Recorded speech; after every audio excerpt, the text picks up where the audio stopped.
Hello అండి, నమస్తే.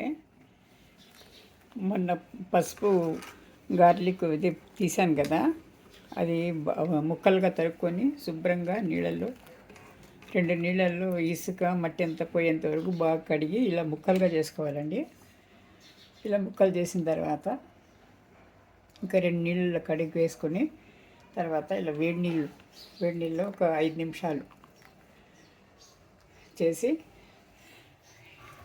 ఇవన్నీ చేసేయాలండి. ఇది పెద్ద గిన్నె లేదు కాబట్టి ఇలా చేసేసుకుంటున్నాను. 3 సార్లు చేస్తున్నాను, ఎక్కువగా ఉంది పసుపు.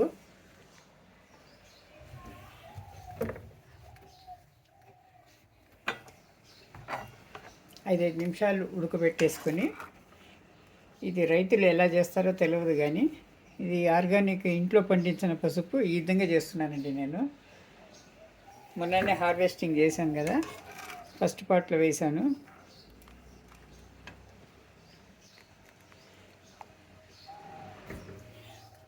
ఇలా వేసేసి నీళ్ళంతా ఓడిన తర్వాత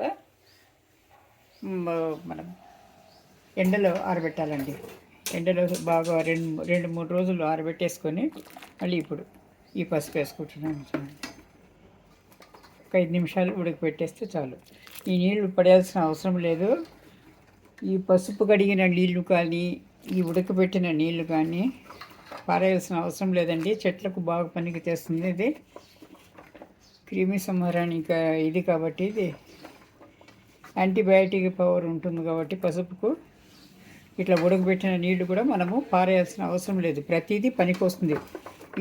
మనం తీసిన తొక్కలు కానీ అవి కానీ తోలు కానీ పైన చర్మము అవంతా కంపోస్ట్ కిందకి వస్తుందండి. మనం తీసిన చెట్లు ఎండిన ఆకులంతా కంపోస్ట్కు బాగా పనికి వస్తుందండి. ఇది ఏది పడేయాల్సిన అవసరం లేదు. ఇది గార్లిక్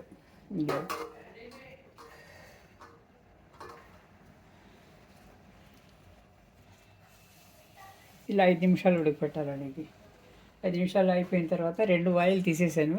ఇది 3వ వాయి అయిన తర్వాత మొత్తం తీసేసి నీళ్ళంతా ఓడిన తర్వాత శుభ్రంగా ఒక శుభ్రమైన బట్టలో ఎండ తగిలేట్టు 3 రోజులు ఆరబెట్టుకోవాలండి. ఆరబెట్టిన తర్వాత ఎక్కువ ఉంటే మన మిల్లుకు పంపించవచ్చు, లేదా మనం మిక్సీలోనే కొట్టచ్చు అనమాట, పౌడర్ చేసుకోవచ్చు. ఇది సంవత్సరం తరబడి సంవత్సరం వరకు నాకు వస్తుందండి. సంవత్సరము, మిగతా వాళ్ళకేమో కానీ 1 కిలో దాకా వస్తుంది పౌడరు. నాకు సంవత్సరం సరిపోతుంది. చెట్లకు కూడా ఉపయోగిస్తాను. అది ఆకులు ఈ చీడలకు వచ్చినప్పుడు స్ప్రే చేస్తాను. ఇది పసుపు కలుపుకొని స్ప్రే చేస్తాను అన్నమాట చెట్లకు. ఈ నల్లి బగ్స్ అవి వాటికి నల్లటి నుజ్జు ఉంటుంది, అది వాటికంతా ఈ పసుపు మన ఆర్గానిక్ పసుపు కాబట్టి బయట తీసుకుంటే అది ఏదో కలుపుతారు వాళ్ళు, కెమికల్స్, అది అంత పని చేయదు.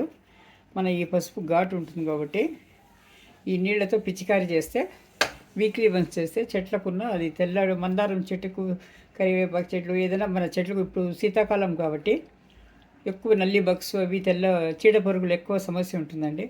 దాటికి దీంతో బాటిల్లో వేసుకొని నీళ్లు పసుపు కలిపి మనము స్ప్రే చేసినామంటే ఆకుల పైనంతా నీళ్ళు బగ్స్తో మనము ఈ కీటకాలతో వచ్చామండి. చూడండి, ఇలా ఎక్కువ కాదు, ఇది ఒక బాయిల్ అయితే చాలా అన్నమాట. ఇప్పుడు తీసేసి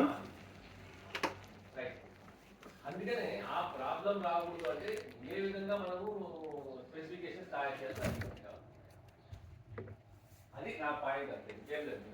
మెయిన్ పాయింట్ మీరు పేపర్లో రాసిన, మీరు పేపర్లో రాసిన వైట్ పేపర్లో రాసిన ఫోటో పెట్టారు లేదు సార్. మీరు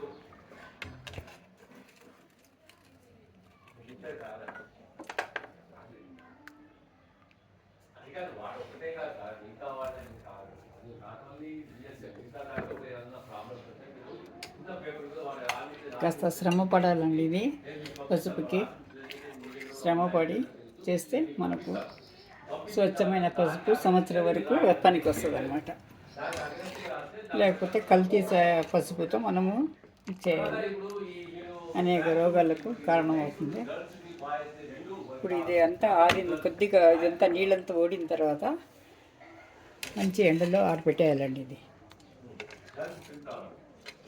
ఆరబెట్టి తర్వాత మనం మిక్సీలో కొట్టేసుకుంటే ఒకసారి జల్లించుకొని ఇంకోసారి కొట్టుకున్నామంటే వాడు మెత్తటి పసుపు రెడీ అవుతుంది. మన కూరకు వాడుకునే పసుపు రెడీ అవుతుంది. ఇంత ప్రాసెస్ ఉంటుందండి. ఇది కొంచెం కష్టపడాలి. కష్టపడితే మంచి ఫలితం ఉంటుంది, ఆరోగ్యమైన ఫలితం ఉంటుంది. థ్యాంక్ యూ ఫర్ వాచింగ్ అండి. ఛానల్ని లైక్ చేసి సబ్స్క్రైబ్ చేసుకోండి. వీలైతే షేర్ చేయండి. మన రైతులు ఎలా పండిస్తారో తెలియదు ఎకరాల పంటని. మనమైతే ఈ ఇంటి ఆర్గానిక్ పద్ధతిలో ఈ విధంగా చేసుకుంటామండి ఇంట్లో, మన టెర్రస్ గార్డెన్లో పండిన పంట. Thank you for watching.